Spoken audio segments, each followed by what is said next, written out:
एक बार ब्रह्मा जी ने एक सभा का आयोजन किया। सभी देवी देवता, यक्ष, गंधर्व, किन्नर सब आते हैं, ऋषिगण आते हैं। उस सभा में एक प्रश्न उठा कि 3 लोक 14 भुवन में सबसे कीमती वस्तु क्या है।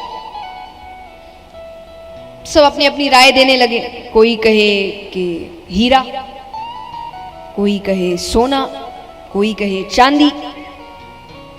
वहां ऋषिगण भी बैठे हैं तो उन्होंने मना कर दिया। वो कहे कि ये सारी वस्तुएं तो बहुतों के पास है, यहां भी होगी। किस किस के पास सोने की वस्तु है, हाथ उठाना।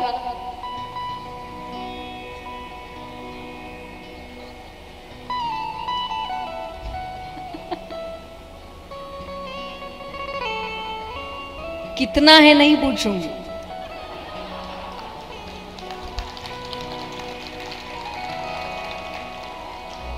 बट है कि नहीं। कितने सीधे सब बन रहे हैं। देखिए, अंदर से हम सबको पता है कि सबके पास है ना। सबके, अब कितना है क्या नहीं है वो व्यक्ति व्यक्ति पर निर्भर करता है। पर ये ऐसा है कि कुछ ना कुछ सोने की वस्तु हर एक व्यक्ति के पास आपको मिल जाएगी। जो सबके पास मिल जाए वो सबसे कीमती कैसे होगा। सबसे कीमती तो ऐसा हो कि जो हर किसी के पास मिले ही ना, ढूंढने पर मिले। तो सब सोचने लग गए कि फिर आप ही बताइए कि सबसे कीमती क्या है। तब ऋषि गणों ने कहा कि अगर सबसे कीमती कुछ है वो है प्रेम।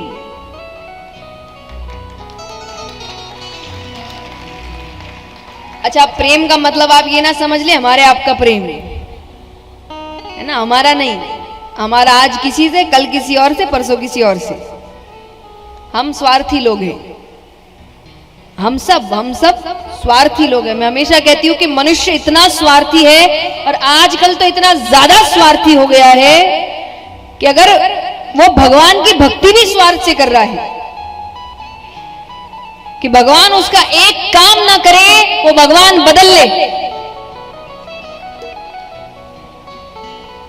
इतना स्वार्थी हो गया मनुष्य। तो हमारा प्रेम नहीं, हम तो उससे भी प्रेम स्वार्थ का करते हैं। तो बाकी रिश्तों से तो एकदम ही स्वार्थ है, वो प्रेम नहीं। निस्वार्थ प्रेम, जिसमें कोई स्वार्थ ना हो। लेकिन अगर ऐसा प्रेम है तो वो दुनिया में सबसे ऊपर है, उससे ऊपर और कुछ नहीं है।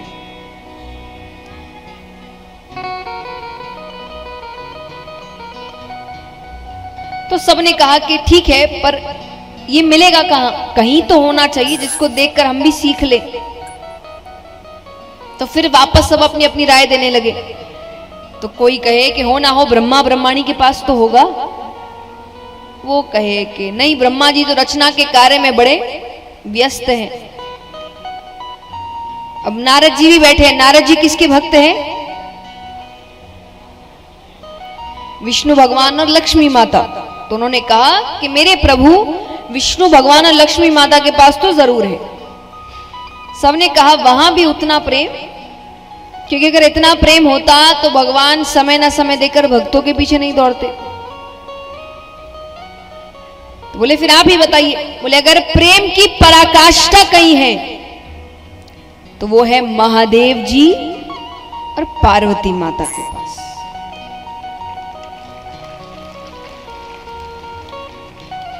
एक तो वो उनके आधे अंग पर विराजती है, और महादेव जी ज्यादा से ज्यादा समय कैलाश पर्वत पर ही। एक तो कोई बड़ा महल तो है नहीं कि इधर उधर हो जाए, कैलाश पर्वत पे रहते, दोनों साथ ही रहते, कहां इधर उधर कहीं जाते। कि बाकियों का अगर आप देखें तो देवताओं के बड़े बड़े महल हैं, ऐसे महल इनका भी बन रहा था। पता है कि नहीं आपको कि महादेव जी का महल बन रहा था? किस किस को पता है यहां पर ये कथा? चलिए कुछ है, कुछ के आइए सुनाते हैं। बहुत सुंदर कथा है, और कैसे कथाओं के पीछे कितनी कथाएं होती है। तो पार्वती जी ने एक दिन जिद कर ली कि सबके अपने अपने घर हैं सिवाय हमारे। मुझे मेरा महल चाहिए। अब भोले बाबा समझा रहे महल की क्या जरूरत है। बोले मुझे नहीं पता, मुझे महल चाहिए। और अब घर बनेगा तो फिर मेरी मर्जी से बनेगा, एक एक चीज मेरे हिसाब से होगी। पार्वती जी कहती है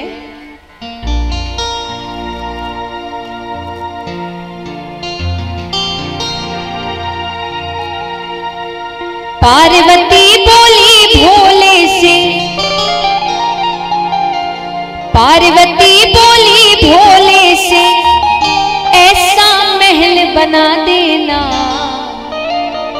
कोई भी देखे तो बोले क्या कहना, भाई क्या कहना, कोई भी देखे तो बोले। अब देखिए घर ऐसी चीज है कि हर व्यक्ति का एक सपना होता है कि एक तो उसका अपना घर हो जिसको उसने अपने मन से बनाया। हर व्यक्ति यही चाहता है। यहाँ पर भी जो बैठे होंगे तो जो चाहते हैं कि उनका घर भी अपनी मर्जी से बने, वो जैसा चाहते, जैसा उनका सपना है, तो उठाना पूरे पूरे हाथ। क्या पता पार्वती जी के साथ साथ भोले बाबा आपकी इच्छा भी पूरी कर दे। पार्वती बोली भोले से, पार्वती बोली भोले से, पार्वती बोली भोले से ऐसा महल बना देना, कोई भी देखे तो बोले क्या कहना, भाई क्या कहना, कोई भी देखे तो बोले क्या कहना, भाई क्या कहना। पार्वती बोली भोले से, पार्वती बोली भोले से, पार्वती बोली भोले से ऐसा महल बना देना, कोई भी देखे तो बोले क्या कहना, भाई क्या कहना, कोई भी देखे तो बोले क्या कहना, भाई क्या कहना।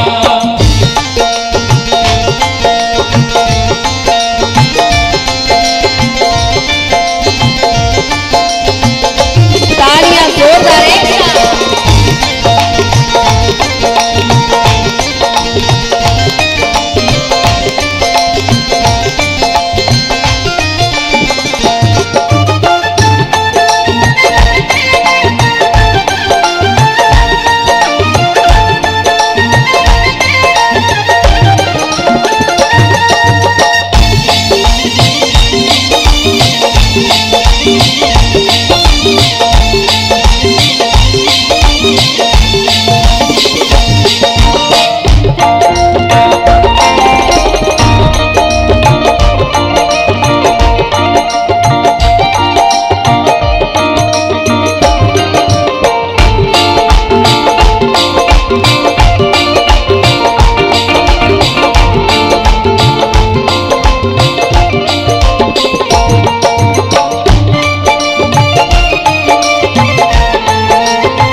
भोले बाबा यहाँ समझा रहे हैं कि हमें महल की कोई जरूरत, अरे अच्छे से तो रह रहे हैं, कोई दिक्कत होती नहीं है।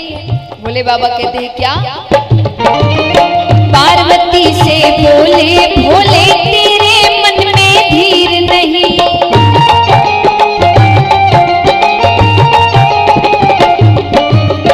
पार्वती से बोले भोले तेरे मन में धीर नहीं, पार्वती से बोले भोले तेरे मन में धीर नहीं, इन ऊंचे महलों में रहना ये अपनी तकदीर नहीं, इन ऊंचे महलों में रहना ये अपनी तकदीर नहीं, करूं तपस्या मैं पर्वत पर, करूं तपस्या मैं पर्वत पर, करूं तपस्या मैं पर्वत पर, हमें महल से क्या लेना, कोई भी देखे तो बोले क्या कहना, भाई क्या कहना, कोई भी देखे तो बोले क्या कहना, भाई क्या कहना।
पार्वती जी जिद करने लगती, अंत में भोले बाबा हार गए। उन्होंने कहा बताओ कैसा महल बनाना है। पार्वती जी कहती है सोना चांदी हीरे मोती चमक रहे हो चम चम चम।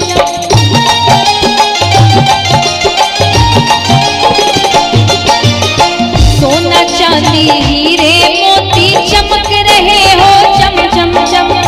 सोना चांदी हीरे मोती चमक रहे हो चम चम चम। दास दासियां भरे हाजिरी मेरी सेवा में हरदम।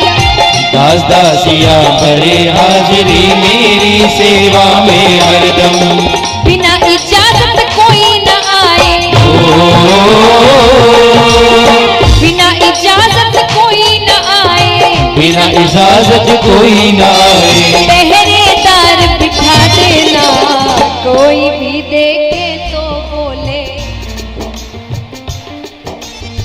कोई भी देखे तो बोले। देखिए आपकी आवाज जितनी तेज होगी भोले बाबा उतनी जल्दी मानेंगे ना। कोई भी देखे तो बोले, तो उठाकर पूरे पूरे हाथ और तालियां एक साथ। कोई भी देखे तो बोले क्या कहना भाई क्या कहना। कोई भी देखे तो बोले क्या कहना भाई क्या कहना।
बता दिया भोले बाबा महल बनाना शुरू कर रहे हैं।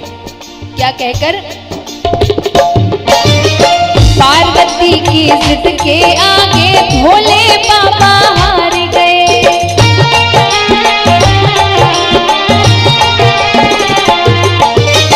पार्वती की जिद के आगे भोले बाबा हार गए।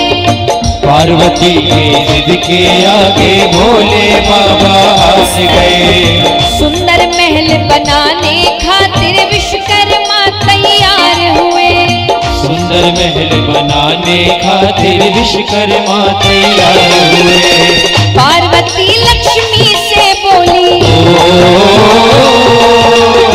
पार्वती लक्ष्मी से बोली, पार्वती लक्ष्मी से बोली, गृह प्रवेश में आ जाना, कोई भी देखे तो बोले, कोई भी देखे तो बोले। क्या बात है, तालियां एक साथ। कोई भी देखे तो बोले क्या कहना भाई क्या कहना। कोई भी देखे तो बोले क्या कहना भाई क्या कहना।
महल बनके तैयार हो गया। सोने का महल बना था, पूरा सोने का। गृह प्रवेश की पूजा हो रही है, पंडित जी को बुलाया गया है, पंडित जी पूजा कर रहे हैं। पंडित जी कौन है? विशेश्रवा। कौन है ये? रावण के पिताजी, वो पूजा करने आए हैं। दो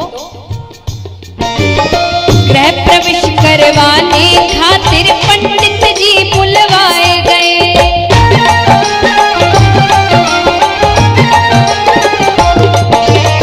गृह प्रवेश करवाने खातिर पंडित जी बुलवाए गए।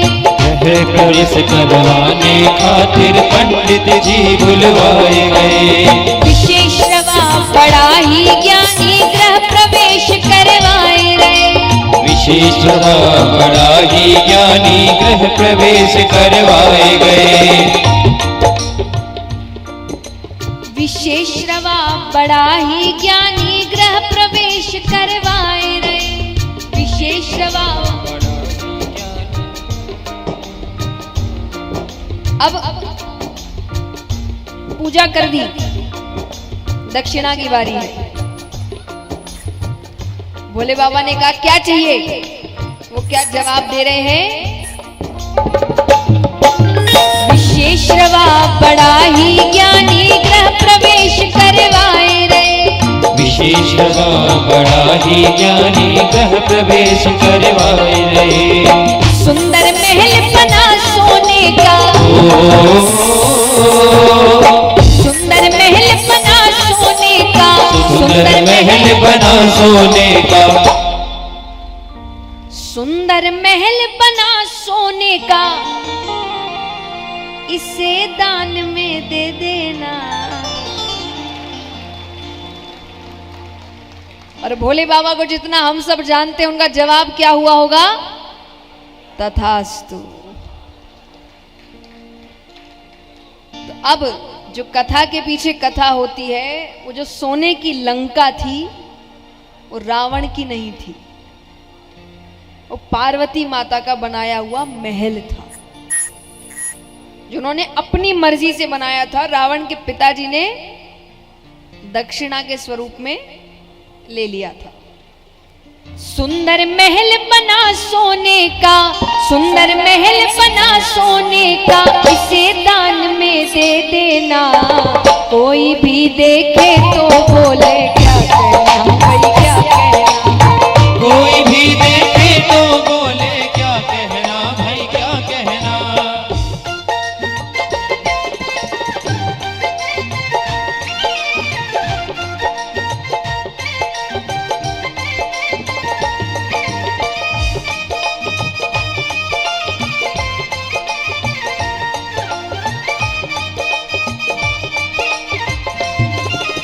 जोरदार एक साथ।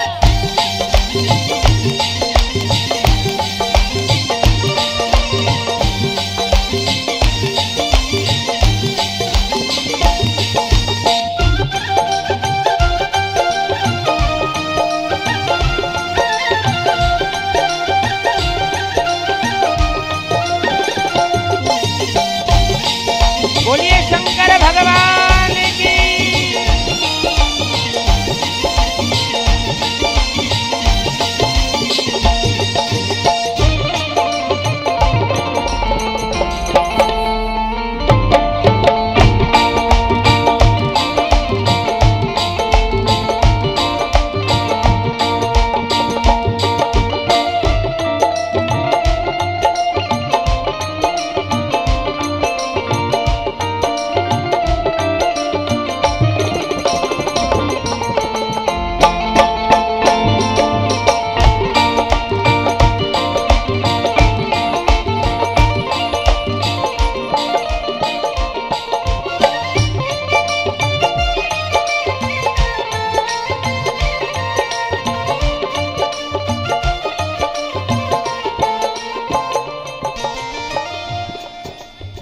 सुंदर बात बताई गई है। और देखिए, इस प्रसंग का अर्थ है कि आपको सिखाया जा रहा है कि कभी भी किसी से ईर्ष्या की भावना नहीं रखना।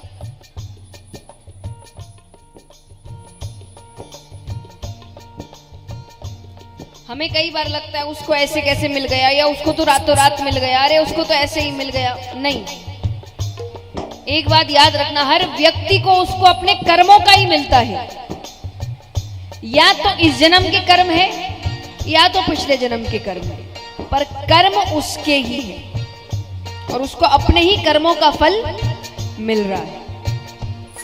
इसीलिए ये सोचकर उसको मिल गया मुझे नहीं मिला, उसको मिल, इससे कुछ नहीं होना, अपने आप को ही दुखी कर रहे हैं और जबरदस्ती एक नकारात्मक भावना किसी और व्यक्ति के प्रति ग्रहण कर रहे हैं।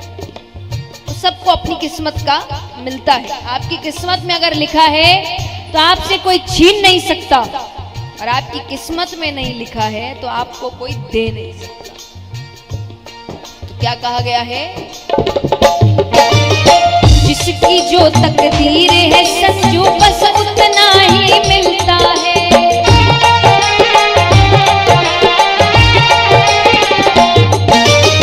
जिसकी जो तकदीर है संजू बस उतना ही मिलता है। जिसकी जो तकदीर है संजू बस उतना ही मिलता है। मालिक की मर्जी के बिना तो पत्ता तक नहीं हिलता है। मालिक की मर्जी के बिना तो पत्ता तक नहीं हिलता है। तू तो भजन किए जा प्यारे, तू तो भजन किए जा प्यारे, तू तो भजन किए जा प्यारे। देखिए बड़ी सुंदर बात कही गई है। ऐसे तो हर स्थान के लिए है, पर अब जब भजन की बारी आ रही है तो भजन भी माने ऐसा करो कि तू तो भजन किए जा प्यारे, इस दुनिया से क्या लेना।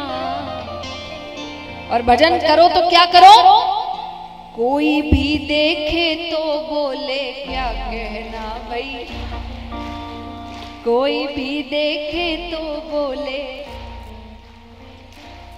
तो काम में अगर ये लागू होता है कि काम ऐसा करो कि हर कोई तारीफ करे, तो भजन भी ऐसा करो कि पूरी दुनिया तारीफ करे।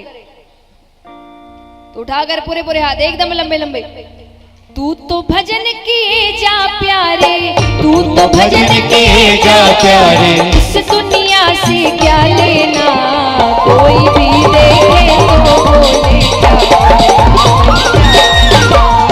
कोई भी देखे तो बोले क्या कहना भाई क्या कहना। पार्वती बोली भोले से, पार्वती बोली भोले से, पार्वती बोली भोले से, ऐसा महल बना देना, कोई भी देखे तो बोले क्या कहना, कोई भी देखे तो बोले क्या कहना भाई क्या कहना। कोई भी देखे तो बोले क्या कहना, कोई भी देखे तो बोले क्या कहना भाई क्या कहना। कोई भी देखे तो बोले क्या कहना भाई क्या कहना। बोलिए शंकर भगवान की। अब एक बात बताइए, लंका किसने जलाई? हाँ नहीं,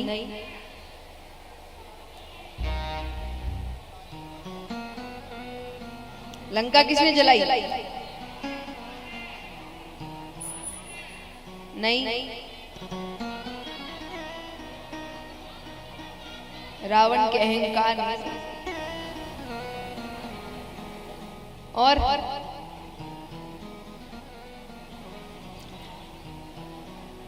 हनुमान जी की पूंछ ने लंका को आग लगाई पार्वती जी।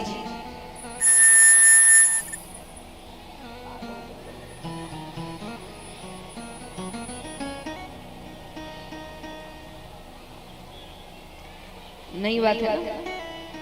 कथा के पीछे कथा जो मैं बता रही थी, सुनिए। तब ये हो गया, सोने का जो महल था वो तो चला गया, वापस कैलाश पर्वत पे आ गए।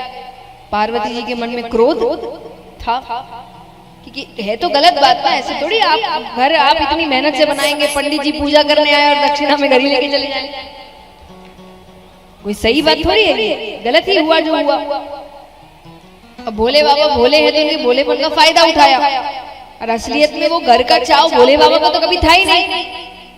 चाव जिनको था उनसे तो पूछना चाहिए था एक बार, उनसे किसी ने पूछा ही नहीं, तो क्रोध था उनके अंदर। तो जब राम अवतार हो रहा था, हम सभी जानते हैं कि हनुमान जी किसका रूप है, शिव जी का। तो जब वो अवतार ग्रहण कर रहे जा रहे थे तो माता ने कहा मैं भी चलूं। तो हनुमान जी ने कहा कि एक तो मैं ब्रह्मचारी के रूप में जा रहा हूं, और ऊपर से जिस समय जा रहा हूं उस वक्त मेरे प्रभु खुद ही अपनी पत्नी से दूर होंगे, उनके वियोग में होंगे, मैं कैसे पत्नी के रूप में किसी को लेकर चला जाऊं। तो माता ने कहा ठीक है, फिर ऐसा रूप लेते हैं कि आपके साथ होकर भी मैं आपके साथ नहीं रहूं। तो पार्वती जी हनुमान जी की पूंछ बनकर जाती है। इसलिए अगर हनुमान जी कोई आग लगाना होता तो हाथों का इस्तेमाल नहीं कर लेते, लेकिन आग किसने लगाई, पूंछ ने। असलियत में आग पार्वती जी ने लगाई थी कि महल मेरा था, मेरा ही रहेगा, और मेरा नहीं तो किसी का। तो उन्होंने लंका को आग लगा दी। तो ये इस प्रकार कथा आती है, वरना वहां पर लंका को आग लगाने की कोई बात थी नहीं। तो इस प्रकार जो घर की बात आती है, तो वो कैलाश पर्वत पे ही फिर रहते थे दोनों। तो कहा कि अगर सबसे ज्यादा प्रेम किसी में है तो ये इन दोनों में ही है, हमेशा साथ रहते हैं। नारद जी ने कहा इतना ही प्रेम है तो अगर मैं उनके बीच झगड़ा करवा दूं तो। अब आपको लग सकता है कि पति पत्नी के बीच तो झगड़े होते ही हैं, कौन सी बड़ी बात है। आपस में झगड़ना अलग है, किसी तीसरे की वजह से झगड़ना। अगर कोई तीसरा आए और आपके बीच झगड़ा करवा के चला जाए तो फिर आपके प्रेम में अभी भी कमी है। तो उन्होंने कहा मैं झगड़ा करवा दूं तो। सबने कहा तब की तब देखी जाएगी। अब नारद जी रोजाना जाए और दोनों को साथ बैठा देखकर वापस आ जाए। अब एक दिन संयोग से भोले बाबा कहीं गए हुए थे, माता अकेली थी। नारद जी जाते हैं, माता को प्रणाम करते हैं। माता ने कहा कैसे आना हुआ? बोले वो बाबा से कुछ जरूरी काम था, कहाँ है? माता ने कहा वो तो अभी अभी निकले हैं, अगर बहुत जरूरी काम है तो मुझे कह दो, मैं उनके आते ही उनसे कह दूंगी। नारद जी कहते नहीं, वो थोड़ी व्यक्तिगत बात थी। व्यक्तिगत यानी हाँ पर्सनल, कि थोड़ी पर्सनल बात थी, सबको नहीं बता सकते। माता ने कहा आपके बाबा और मेरे बीच कोई व्यक्तिगत बातें नहीं रहती, वो सब कुछ मुझे बताते हैं। नारद जी कहते मैं नहीं मानता। पुरुष कोई ना कोई बात तो स्त्री से छुपाता ही, अब वो कोई भी हो। अब यहां जितने भी शादीशुदा पुरुष बैठे हैं, घर जाके सबकी क्लास लगी, पर सच है, कथाओं में बातें झूठी नहीं लिखी होती ना। बोले कोई भी हो, यहां भोले बाबा तक की बात है, साधारण मनुष्यों की तो क्या ही बात करें। तो पुरुष कोई ना कोई बात तो स्त्री से छुपाता ही है। माता ने कहा ऐसा कुछ नहीं है। नारद जी ने कहा कुछ नहीं है तो आपने अमर कथा सुनी है? बोले ये कौन सी कथा है? अरे बोले बहुत गोपनीय कथा है, बाबा हर किसी को नहीं सुनाते, जिससे सबसे ज्यादा प्रेम करते हैं उसे ही सुनाते हैं। माता ने कहा इसका मतलब मुझसे प्रेम ही नहीं करते? बोले वो मैं क्या जानूं। अच्छा मैं चलता हूं, बाबा से मत कहिएगा कि मैं आया था। नारद जी ने अपना काम कर दिया। अब देखिए ऐसे भी आपको पता है कि नहीं मुझे नहीं पता, पर भोले बाबा आए दिन पार्वती जी को कोई ना कोई कथा सुनाते रहते हैं। कई दोहे आप सुनेंगे, जैसे एक है, उमा राम स्वभाव जिन जाना, तीनी भजन तजी भाव नाना। उमा कौन है? ये जैसे इस नाम के अधिकतर जो दोहे, वो सब भोले बाबा पार्वती जी को जब कथा सुना रहे होते तब कहते हैं। तो वो आए दिन कोई ना कोई कथा सुनाते हैं, तो उनको भी लग रहा है ना, जब इतनी कथाएं सुनाई तो ये क्यों नहीं, इसका मतलब फिर कोई बात है। तो उनके मन में बात बैठ गई। अब उनको लग रहा है अमर कथा कौन सी है, ऐसी कौन सी कथा है, मुझे क्यों नहीं सुनाई। इतने में ही भोले बाबा आते हैं तो कोई स्वागत नहीं, बात ही नहीं कर रही हो। भोले बाबा ने नाराजगी का कारण पूछा, क्या हुआ है? माता ने कहा, पहले तो ये बताइए आप मुझसे प्रेम करते हैं कि नहीं। भोले बाबा कहते कोई पूछने की बात है, अरे बहुत प्रेम करते हैं, सबसे ज्यादा प्रेम ही हम आपसे करते हैं। तो बोले फिर ये अमर कथा क्या है? भोले बाबा कहे, इसके बारे में किसने बता दिया। अब वो नेत्र बंद करते तो पूरा दृश्य सामने आ जाता है। भोले बाबा कहते ब्राह्मण देवता आते हैं और अपना कोई ना कोई काम करके जाते हैं। भोले बाबा कहे, अरे नहीं सुनाई तो अब सुना देंगे। माता कहे, अब तो सुनानी ही पड़ेगी, अभी तक क्यों नहीं सुनाई? भोले बाबा कहते हैं कि एक बात बताइए, मैं आपको कोई भी कथा सुनाता हूं, आप क्या करते हैं? माता कहे, मैं और भी लोगों तक पहुंचाती हूँ, यही तो काम है, कथा का प्रचार प्रसार करो। बोले बस इस कथा के साथ यही नहीं कर सकते। इस कथा का नाम क्या है? अमर कथा, यानी सुनने वाला अमर हो जाएगा। मैंने इसीलिए आपको अभी तक नहीं सुनाई। माता कहे, ठीक है, मैं किसी को नहीं सुनाऊंगा, आप मुझे सुनाइए। तो कैलाश पर्वत की ऊंची शिला पर जाकर बैठते हैं, कल्पतरु वृक्ष के नीचे। अब कथा आरंभ करने से पहले भोले बाबा ने पहली ताली बजाई, एक ताली। अब यहां पर ताली का महत्व बताया गया है, क्योंकि ताली बजाते ही जितने भी जीव जंतु थे कैलाश पर्वत पे, वो सब कैलाश पर्वत छोड़कर जाने लगे। ताली का महत्व क्या है? देखिए, स्वास्थ्य अनुसार तो पता ही होगा आपको, नहीं तो हमारे श्री आदरणीय रामदेव बाबा बताते ही रहते हैं आकर कि ताली का महत्व क्या है। तो शारीरिक तौर से महत्व तो पता है, अब भगवत तौर से महत्व क्या है? कि हम जब अधिकतर देखते हैं कि आप कथा या कीर्तन में जाइए, तो जो भजन गा रहे हैं या जो महाराज कथा कर रहे हैं, सब ताली बजाने को बहुत कहते हैं, और कई बार लोग झुंझला जाते हैं, क्या बार बार ताली ताली बजा रहे हैं? नहीं, ताली आपको और भगवान को करीब लाने का एक माध्यम है। ताली से कुछ सांसारिक चीजें हमसे दूर होती है। जैसे उदाहरण स्वरूप फायदे बता रही हूं। ताली यानी व्यक्ति अहंकार बाहर छोड़कर आया है। उदाहरण, अब आप कथा कराते तो आपने अब 7 दिनों में कईयों को निमंत्रण दिया होगा, उसमें से बड़े बड़े लोग भी होंगे, तंत्री मंत्री होंगे, सब है ना, कोई ना कोई तो आएगा। बुलाते ही लोग 7 दिन में अपने अपने जगह के जो बड़ी बड़ी पदवी पे बैठने वाले लोग हैं उनको बुलाते हैं, आते हैं लोग। अब उनमें से कई होंगे, उनको आप देखेंगे ना, वो जब कथा सुनते हैं ना तो एकदम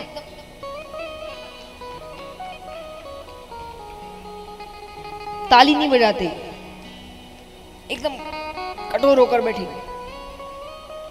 इसी व्यक्ति को अपने घर में अपने पोता पोती के सामने उसको हंसाने के लिए जोर जोर से ताली बजाने में शर्म नहीं आती है, पर कथा या कीर्तन में आके ताली बजाने में बड़ी शर्म आती है।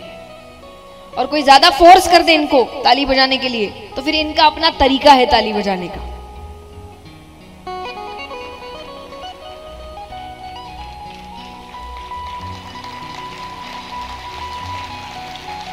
इससे अच्छा तो ना बजाओ।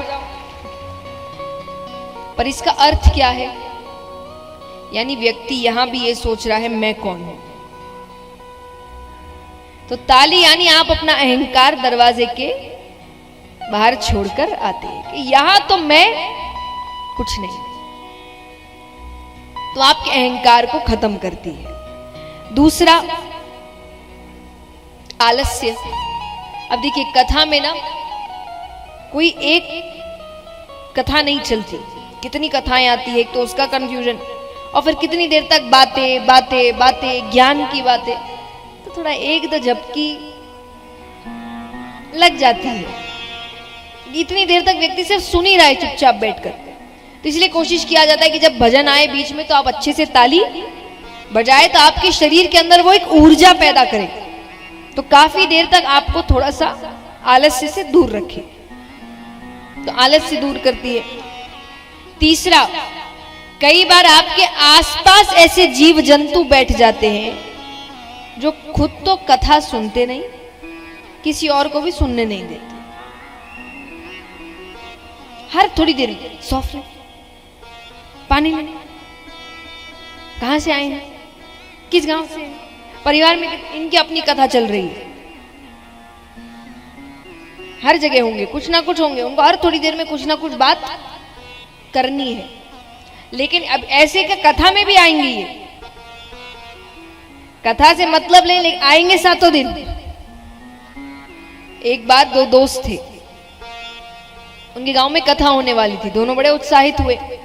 अब उसमें से एक दोस्त को कोई जरूरी काम था उसी दौरान, तो वो कहे मैं तो सुन नहीं पाऊंगा, तुम जाना। वो कहा हाँ हाँ बिल्कुल मैं तो जाऊंगा। 7 दिन गया वो। अब कुछ दिन बाद जब दोस्त वापस आया तो उसने कहा तुम गए थे? बोले बिल्कुल गए थे। बोले कैसी हुई कथा? बोले 1 नंबर, इतनी अच्छी कथा, इतनी अच्छी बातें बताई गई, तुमने तो बहुत अच्छा। वो तारीफ पे तारीफ कर रहा है, वो इतनी तारीफ कर रहा है कि इसको लग रहा है कि ऐसा क्या सुन लिया। तो इसने कह दिया 1-2 बात मुझे भी बताओ ना।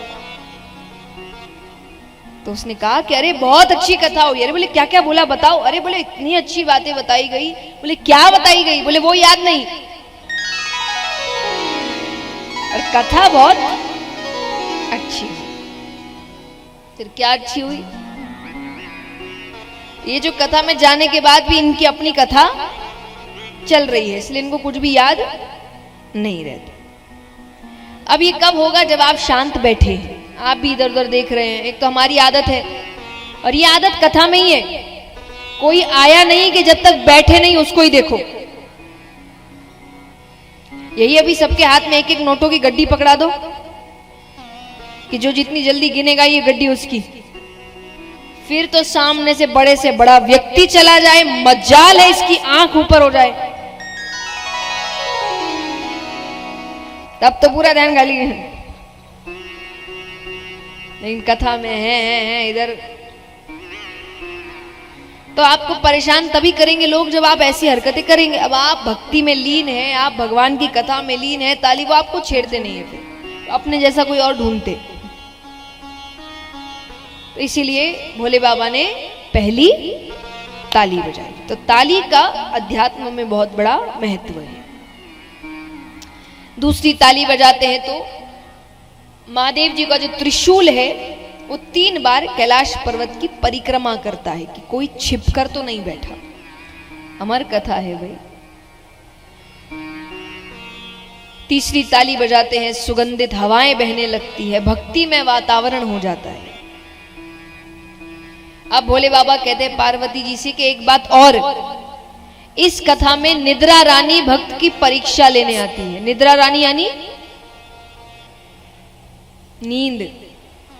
तो आप ध्यान से सुनिएगा, अगर ध्यान भटका तो वो अपनी गोद में ले लेगी। माता ने कहा मैं बिल्कुल ध्यान से सुनूंगी। फिर भी भोले बाबा कहते सुरक्षा के लिए, क्योंकि हो सकता है कथा करते करते मैं ही नेत्र बंद कर लूं, तो आप हर थोड़ी देर में स्वामी कहते रहिएगा। मेरे कानों में आवाज आएगी तो मुझे समझ आ जाएगा कि आप सुन रही हैं। माता ने कहा ठीक है। अब जिस पेड़ के नीचे बैठे हैं उस पेड़ पर एक सूवे का अंडा पड़ा है। सूवा यानी तोता। सूवा यानी तोता, उसका अंडा पड़ा है। वो उसी वक्त फूटता है, उसमें से एक शूक बालक निकलता है। वो भी बैठकर चुपचाप कथा सुन रहा है। थोड़ी देर तो माता ने कथा सुनी, थोड़ी देर बाद सो गई। भोले बाबा भी नेत्र बंद करके कथा कहे जा रहे हैं। वो सो रही है, लेकिन भोले बाबा रुक ही नहीं रहे। क्यों नहीं रुक रहे?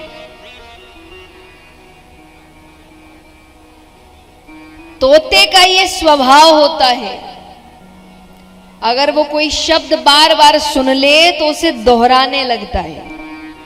अब माता तो सो गई, वो शूक बालक कह रहा है स्वामी स्वामी स्वामी। और ये भक्ति की चरम सीमा है कि भोले बाबा इतने लीन है कि उनको उस शूक बालक की आवाज माता की आवाज लग रही। वो कथा कहे जाए। अंत में उन्होंने किसी प्रसंगवश नेत्र खोले कि देवी आपने क्या समझा? देवी तो नींद में। अब वो जगाते हैं, माता ने कहा मुझसे गलती हो गई, आप फिर से कहिए, मैं नहीं सोऊंगी इस बार। भोले बाबा कहते वो तो ठीक है, पर अगर आप सो रही थी तो अभी तक स्वामी कौन कह रहा था? तब देखते हैं तो नेत्र ऊपर जाते हैं। अब भोले बाबा को नहीं पता कि वो अंडे में था। भोले बाबा को लग रहा है इसने चोरी से कथा सुनी है, उनको क्रोध आ रहा है। तब क्रोध आ रहा है तो महादेव जी पीछे पीछे और वो शूक बालक त्रिशूल लेकर हाथ में। उनको लग रहा है कि इसने चोरी से कथा सुन ली। देवताओं के पास जा रहा है मदद मांगने। कौन बैर ले महादेव जी से? कोई उनसे दुश्मनी लेने को तैयार नहीं।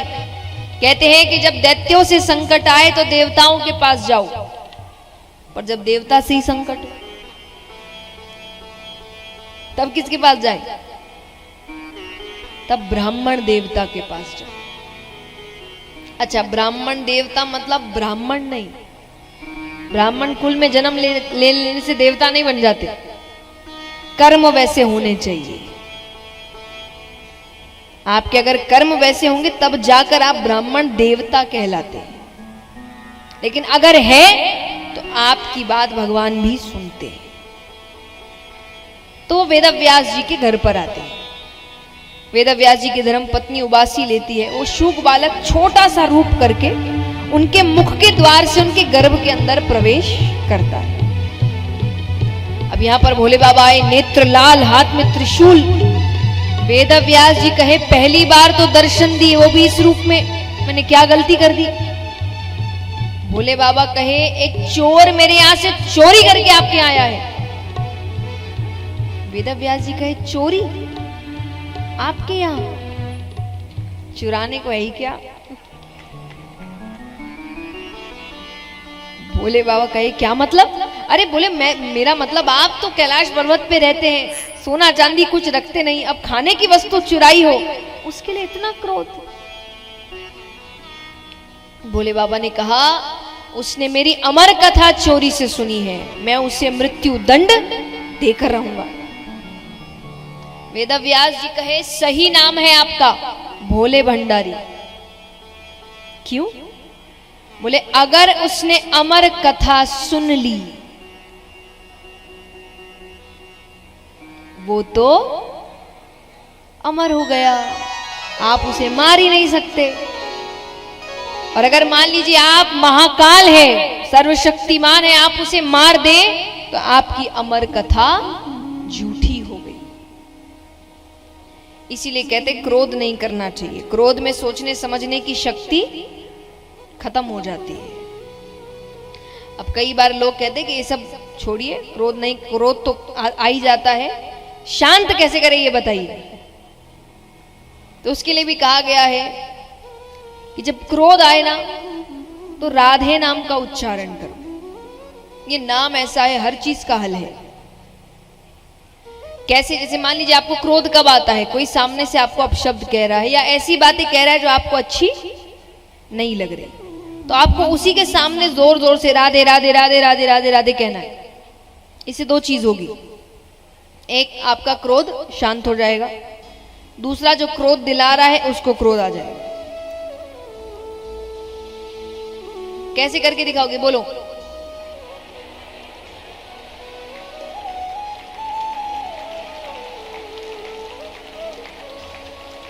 कैसे? सबके चेहरे पर मुस्कुराहट आ गई। अब आपको मुस्कुराता देख उसको अच्छा थोड़ी लगेगा। तो जब क्रोध आए तो ये सच्ची बात है, करके 7 दिन है आपके पास, तो करके देख के फीडबैक दीजिए कि काम कर रहा है कि नहीं। और मैं हमेशा कहती हूँ कि देखिए मुझे नहीं पता मैं जो भी बातें आपको सिखा रही हूँ आप उसको मानेंगे कि नहीं। हम बोल सकते हैं, करना नहीं करना आपके ऊपर है। तो जब तक यहाँ है तब तक तो करा के चले जाए। 7 दिन बाद करोगे नहीं करोगे कुछ नहीं पता। आइए थोड़ा प्रैक्टिस करते हैं। अभी तो कोई गुस्सा नहीं दिला रहा आपको, लेकिन अगर दिलाए तो क्या करना है।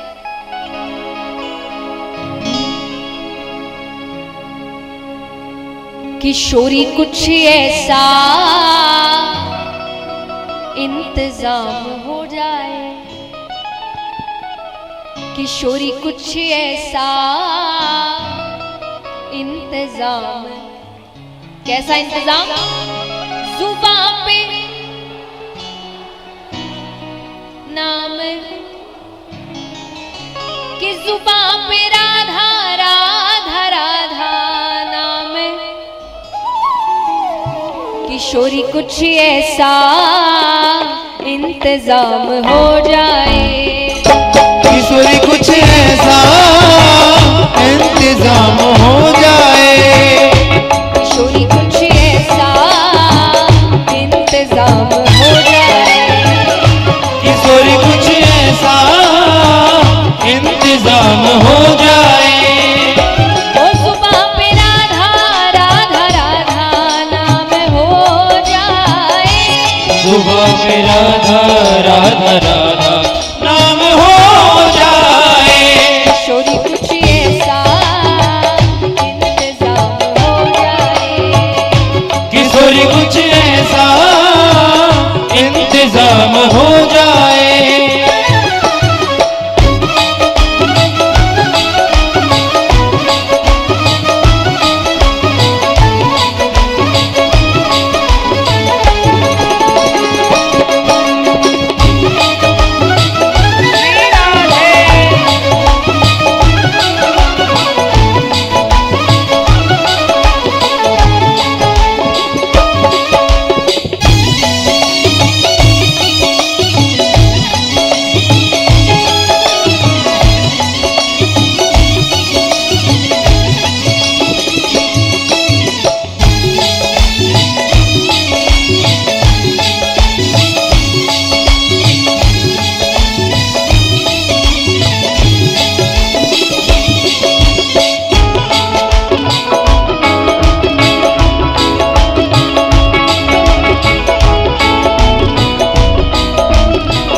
राधा नाम हर चीज का हल है।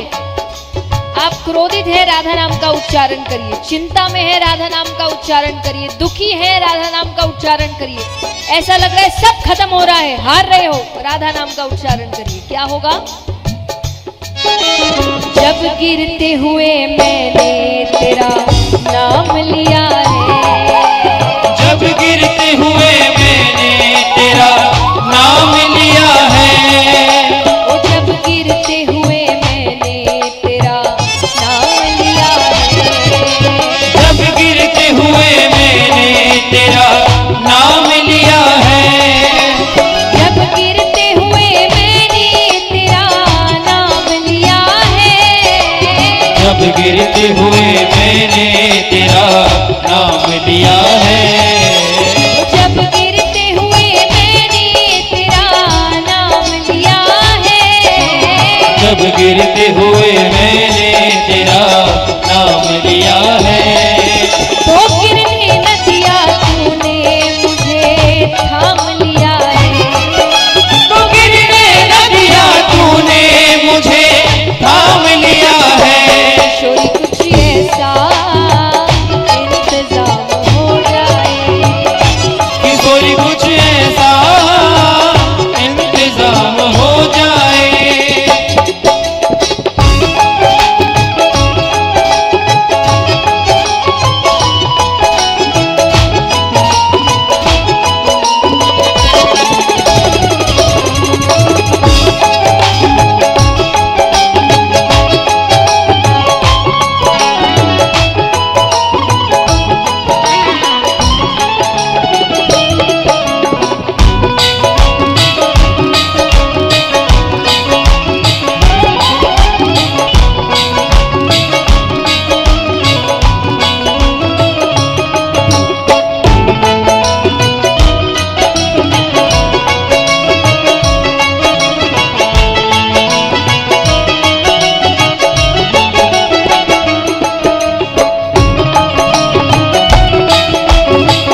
गए तो कृपा अपने आप होने लग जाती है। एक बार बस कह दो कि हम आपकी शरण में हैं, फिर वो कृपा अपने आप कर देंगे।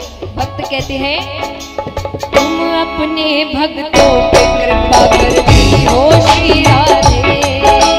तुम अपने भक्तों पे कृपा करती हो श्री राधे। उनको अपने चरणों में जगा देती हो श्री राधे। उनको अपने चरणों में जगह देती हो श्री राधे। तुम अपने भक्तों पे कृपा करती हो श्री राधे। तुम अपने भक्तों पे कृपा करती हो श्री राधे। उनको अपने चरणों में जगा देती हो श्री राधे। उनको अपने चरणों में जगह देती हो श्री राधे। और तुम्हारे चरणों में मेरा मुकाम हो जाए। तुम्हारे चरणों में मेरा मुकाम हो जाए।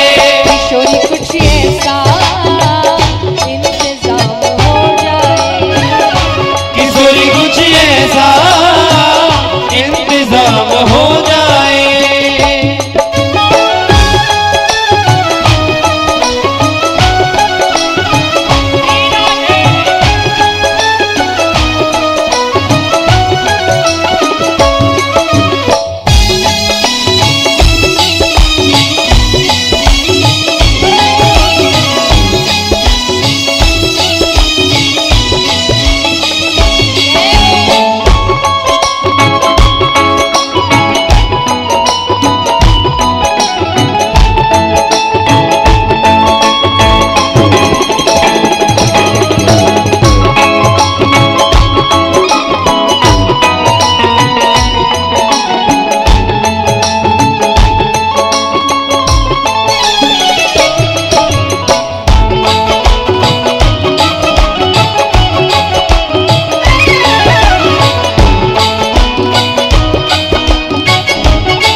बाके बिहारी के दर्शन होते हैं, पर असल में कोई बाके बिहारी के लिए नहीं जाता वहां पर। क्यों जाते हैं? क्योंकि वहां पर दर्शन बाके बिहारी के हैं, लेकिन नाम किसका लिया जाता है दिन भर? राधे राधे। तो भक्त कहते हैं, मैं तो आई वृंदावन धाम, मैं तो आई वृंदावन धाम, किशोरी तेरे चरणन में, मैं तो आई वृंदावन धाम, किशोरी तेरे चरणन में, किशोरी तेरे चरणन में, श्री राधे तेरे चरणन में, हो किशोरी तेरे चरणन में, के राधा तेरे चरणन में, तो आई वृंदावन धाम, मैं तो आई वृंदावन धाम, किशोरी तेरे चरणन में, मैं तो आई वृंदावन धाम, किशोरी तेरे चरणन में।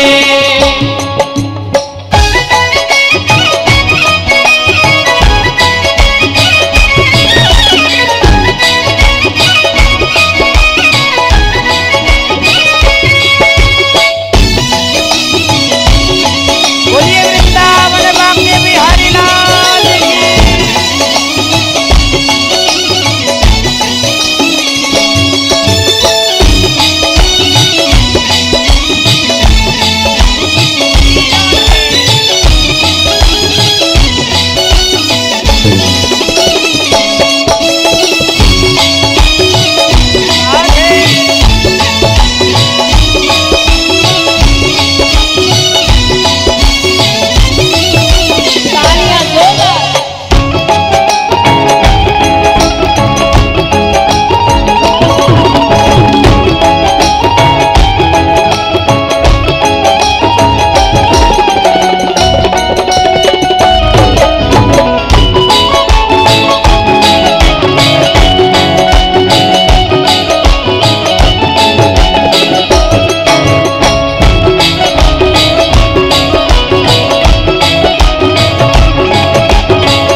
भक्त कहते हैं,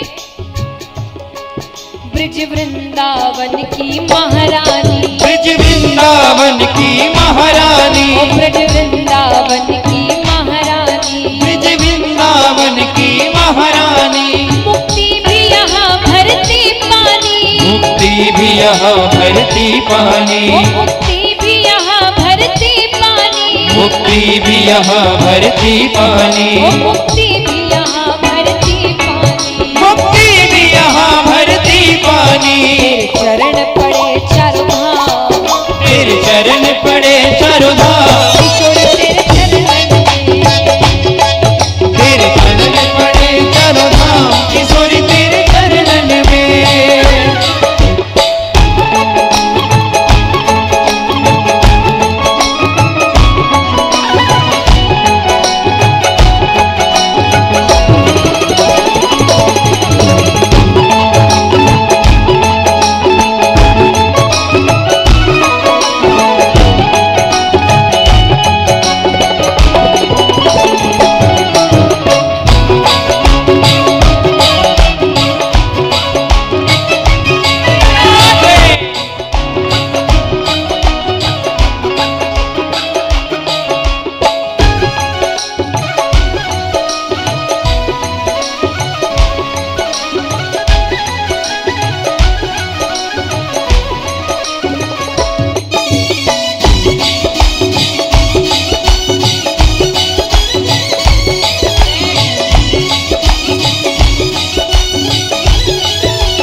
और इतनी कृपा क्यों है, इनका ही नाम क्यों लिया जाता है इतना? बाके ठाकुर की ठकुरानी, बाके ठाकुर की ठकुरानी, बाके ठाकुर की ठकुरानी, बाके ठाकुर की ठकुरानी। वृंदावन जिनकी राजधानी, वृंदावन जिनकी राजधानी, ओ वृंदावन जिनकी राजधानी, वृंदावन जिनकी राजधानी, ओ वृंदावन जिनकी राजधानी, वृंदावन जिनकी राजधानी। तेरे चरण दबावत श्याम, तेरे चरण दबावत श्याम, किशोरी तेरे चरणन में, तेरे चरण दबावत श्याम, किशोरी तेरे चरणन में। किशोरी तेरे चरणन में, राधे तेरे चरणन में, ओ किशोरी तेरे चरणन में, कि राधा तेरे चरणन में। तो आई वृंदावन धाम, मैं तो आई वृंदावन धाम, किशोरी तेरे चरणन में।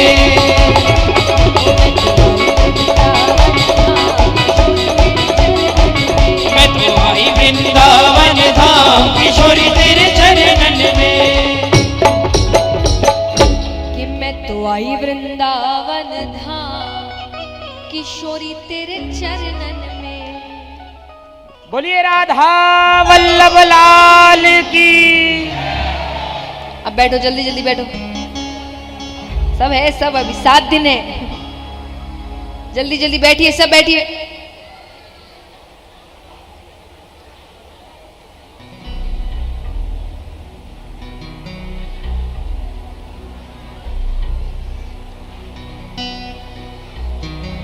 जल्दी जल्दी, जितनी जल्दी खड़े होते उतनी जल्दी बैठा भी करिए।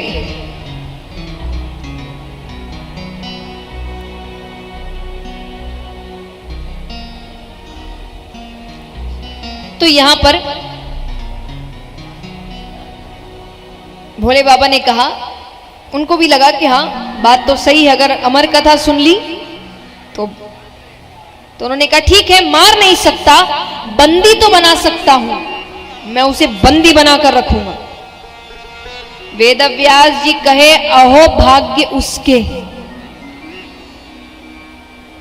यहां वर्षों तपस्या करने के बाद भी किसी किसी को आपकी एक झलक प्राप्त होती है। उसने पता नहीं कितने पुण्य किए हैं कि वो तो जन्म लेते ही आपकी छत्र छाया में रहेगा। भोले बाबा ने कहा अब आप जो भी सही समझे। एक बच्चे को जन्म लेने में कितना समय लगता है? 9 महीने। भोले बाबा ने कहा कुछ समय मैंने आपको आपके बच्चे के साथ दिया, तो मैं 1 वर्ष की समाधि लेकर यही बैठता हूं। 1 वर्ष बाद मैं उस बच्चे को लेकर चला जाऊंगा। अब देखिए, बच्चा भी तो कोई साधारण बच्चा नहीं है ना। ये कौन आने वाले हैं? सबसे बड़े वैरागी माने गए हैं सुखदेव जी। सबसे बड़े, तो कोई साधारण व्यक्ति तो आ नहीं रहा है। तो वो गर्भ के अंदर सब सुन रहे हैं। तो उन्होंने कहा कि समाधि ली भी तो इतनी कंजूसी से, 1 वर्ष की, 16 वर्ष की समाधि तो मैं लेकर बैठता हूं। उस बच्चे ने गर्भ के अंदर 16 वर्षों की समाधि। 1 वर्ष बाद महादेव जी उठते हैं, लाइए बालक। वेद व्यास जी कहे बाहर आना तो दूर, उसका आकार भी नहीं बढ़ रहा। मेरी पत्नी को तकलीफ हो रही है, शायद वो आपके डर से बाहर नहीं आ रहा, आप उसे माफ कर दीजिए। जैसा मैंने कहा कि अगर आपके कर्म देवताओं से होते हैं तो आपकी बात भगवान भी सुनते हैं। भोले बाबा मान गए, चले गए, लेकिन वो बच्चा बाहर 15.5 वर्ष तक नहीं आया। भगवान को नीचे आना पड़ा। तो भगवान नीचे आए, हर गर्भ के बाहर से बातें कर रहे हैं। भगवान कहे कि तुम बाहर आ जाओ, ये दुनिया बहुत सुंदर है। वो बच्चा कहे इसीलिए तो नहीं आना, ये दुनिया इतनी सुंदर है कि यहां आके जीव आपको भूल जाता है, आपको मानने से इनकार कर देता है। और भगवान कहे तुम अंदर तो नहीं रह सकते। तो बोले काम करिए, आप अपनी मोह माया रोक दीजिए, मुझ पर चढ़ेगी नहीं, तो मैं बाहर भी ऐसा ही रहूंगा जैसा यहां हूं। भगवान कहे मोह माया तो नहीं रुक सकती। बोले फिर मैं अंदर ही ठीक हूं।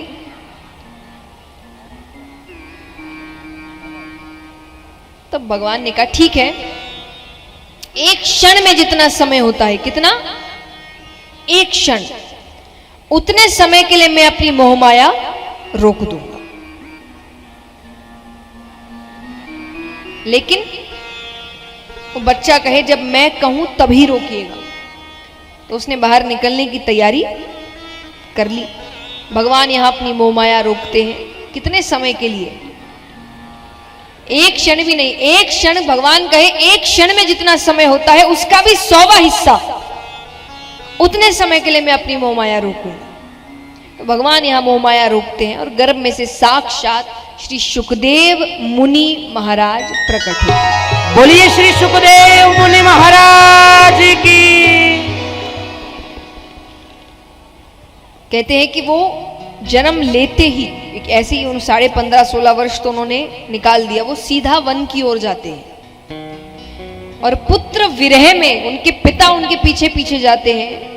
तो यहां पर उनकी महिमा बताई गई है कि जब पुत्र विरह में वो पीछे पीछे गए तो उस वन में जितने भी पेड़ है, जितनी शाखाएं हैं, जितनी पत्तियां हैं, उन सब में वेद व्यास जी ने सुखदेव मुनि महाराज के दर्शन किए। वो ऐसे वैरागी हो रहे हैं। उनके वैराग्य की कथा आती है कि वो वन के रास्ते से जा रहे हैं तो सामने एक तालाब था, उसमें कुछ स्त्रियां स्नान कर रही है। तो जब वो सामने से गए, स्त्रियों ने ध्यान भी नहीं दिया, पीछे पीछे जा रहे वेद व्यास जी। तो वेद व्यास जी को देखते ही वो अपने कपड़े ठीक करने लगे। तो उनको अटपटा लगा। तो उन्होंने कहा कि मैं पिता छोड़ो शायद तुम्हारी दादा की उम्र का हूं, और वो जो सामने गया वो बेटा मेरा अभी अभी उसने जवानी में कदम रखा है, उसको देखकर तुमको चिंता महसूस नहीं हुई, मुझे देखकर चिंता महसूस हुई। तो स्त्रियों ने बहुत सुंदर तरीके से उनके वैरागी होने का वर्णन किया। वो कहे कौन स्त्री है, कौन पुरुष है, कौन बूढ़ा है, कौन जवान है, ये आपकी मेरी दृष्टि में है। उनकी दृष्टि में तो सब एक ही है, भगवान के बनाए हुए जीव, वो सबको एक ही दृष्टि से देखते हैं। हम कहते हैं ना कि एक भाव होना चाहिए, एक दृष्टि। क्या है, सबको आप एक दृष्टि से देखो, यही है उनकी दृष्टि में। कोई बूढ़ा, जवान, बच्चा, बड़ा, अच्छा, बुरा, स्त्री, पुरुष, ये सब नहीं है। वो एक ही दृष्टि से सबको देख रहे हैं। तो उस स्त्रियों को उनको देखकर इतना फर्क कि उनको पता है कि उन्होंने शायद ध्यान भी नहीं दिया होगा, लेकिन हमारी आपकी दृष्टि में इतनी बातें हैं कि मैं बूढ़ा हूं, उसने जवानी में कदम रखा है। तो ऐसे वैरागी हुए और वो ऐसे गुरु हुए। कहते हैं कि सुखदेव जी जैसे गुरु मिल जाए तो व्यक्ति धन्य हो जाए। 7 दिनों में राजा परीक्षित को भगवान से मिला दिया था, सिर्फ 7 दिन।